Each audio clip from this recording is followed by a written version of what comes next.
Freedom వేరుశనగ నూనెతో వంటింటి ఊరగాయలకు మన ఊరి రుచిని తెచ్చేద్దాం.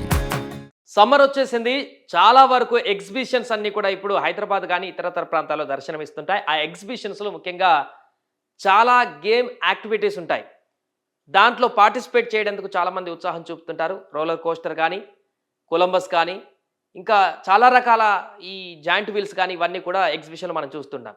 అయితే ఇవి ఎంతవరకు శ్రేయస్కరం, ఎంతవరకు అవి జాగ్రత్తగా ఉంటున్నాయి, వాటిలో మనం కాసేపు సరదా కోసమో లేకుంటే కాసేపు కాలక్షేపం కోసమో అక్కడికి వచ్చి వినోదాన్ని ఎంజాయ్ చేయడం కోసం అక్కడికి వచ్చినటువంటి సందర్భాలలో అవి వరుసగా జరుగుతున్నటువంటి ప్రమాదాలు, ప్రాణాలకు ప్రమాదాన్ని కలిగిస్తున్నటువంటి ఘటనలు జరుగుతున్న సందర్భాన్ని మనం చూసాం. ముఖ్యంగా తాజాగా ఇప్పుడు ఒక ఘటన బయటపడింది. రోలర్ కోస్టర్ మీరు అందరికీ తెలిసిందే. చాలామంది రోలర్ కోస్టర్లో ఎక్కి విహరించాలని చూస్తుంటారు. చాలామందికి ఇష్టం కూడా ఎగ్జిబిషన్లో. అలాంటి రోలర్ కోస్టర్ మీకు ఎక్కాలనిపిస్తుందా? రోలర్ కోస్టర్ ఎక్కితే జరిగేటువంటి ప్రమాదం గురించి ముందు ఒకసారి చూడాల్సిన పరిస్థితి మీకుంది.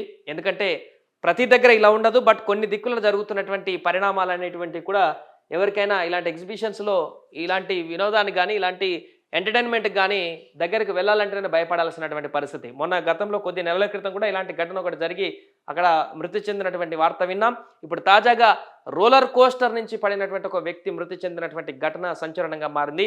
సో ఇది ఢిల్లీ, నైరుతి ఢిల్లీలోని కాప్ సహేడా ప్రాంతంలో గల వినోద పార్కులో తిరుగుతున్నటువంటి రోలర్ కోస్టర్ నుంచి కింద పడి ప్రియాంక అనేటువంటి ఒక యువతి మరణించినట్లుగా పోలీసులు శనివారం వెల్లడించారు. గురువారం సాయంత్రం ఈ ప్రమాదం జరిగింది.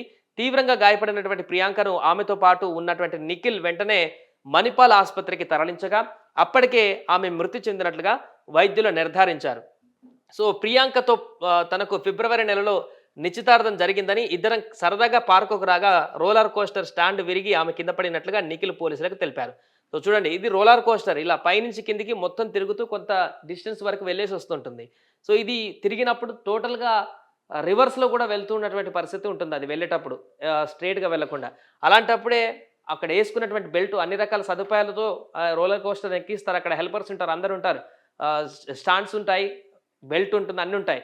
బట్ అవి పూర్తి స్థాయిలో గట్టిగా ఉంటాయా లేదా, అవి ఎప్పటి దానికి సర్వీస్ రెగ్యులర్గా చేస్తున్నారా లేదా, వాటిని పూర్తిగా పరిశీలిస్తున్నారా లేదా, ప్రతి సీటు కూడా బెల్ట్ కానీ మిగతా ఉండేటువంటి స్టాండ్స్ కానీ బలంగా ఉన్నాయా లేదా అనేటువంటి వాటిని గుర్తించుకోవాల్సినటువంటి బాధ్యత, లేకుంటే వాటికి సంబంధించిన సర్వీసింగ్ కానీ దానికి సంబంధించిన పూర్తి మెయింటెనెన్స్ అంతా కూడా ఆ రోలర్ కోస్టర్ రన్ చేస్తున్నటువంటి సంస్థనే నిర్వహించాలి. బట్ ఇక్కడ ఏమైంది, రోలర్ కోస్టర్ స్టాండ్ విరిగిపోవడంతో ఆమె పైనుంచి కింద పడ్డటువంటి పరిస్థితి. ఈ నిర్లక్ష్యం ఖచ్చితంగా ఆ రోలర్ కోస్టర్ నిర్వహిస్తున్నటువంటి వ్యక్తులకు సంబంధించిందే. సో కుటుంబంతో కలిసి చాణక్యపురిలో నివాసం ఉంటున్న ప్రియాంక నోయిడాలోని టెలికాం కంపెనీలో మేనేజర్గా పనిచేస్తున్నట్టుగా పోలీసులు చెప్పారు. దర్యాప్తు కొనసాగిస్తున్నమాట కూడా చెప్పారు.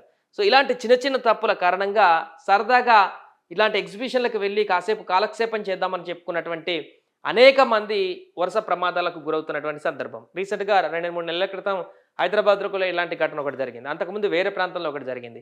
సో నెలకొకటి చొప్పున ఈ ఎగ్జిబిషన్స్ పేరుతో జరుగుతున్నటువంటి ఈ వినోద కార్యక్రమాలు ఇలాంటి భారీ విషాదానికి గురవుతున్నాయి.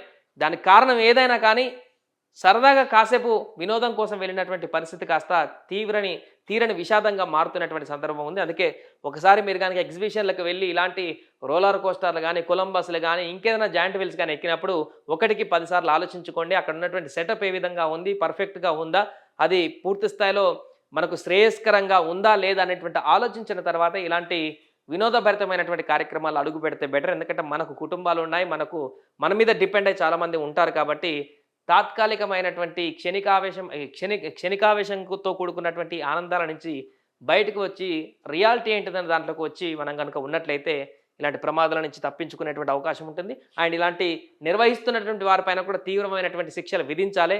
నిర్లక్ష్యంగా వ్యవహరించినటువంటి వారు చాలామంది పర్ఫెక్ట్గా నిర్వహిస్తుంటారు. ఇలాంటి చాలా వినోదభరితమైనటువంటి కార్యక్రమాలని చాలా దిగ్విజయంగా ముందుకు తీసుకువెళ్తుంటారు. కానీ కొంతమంది చేసేటువంటి నిర్లక్ష్యం అనేక మంది ప్రాణాలను బలి తీసుకునేటువంటి సందర్భం ఉంది. కాబట్టి దీనిపైన కూడా ప్రత్యేకమైనటువంటి దృష్టి సారించాల్సిన అవసరం అయితే ఉంది.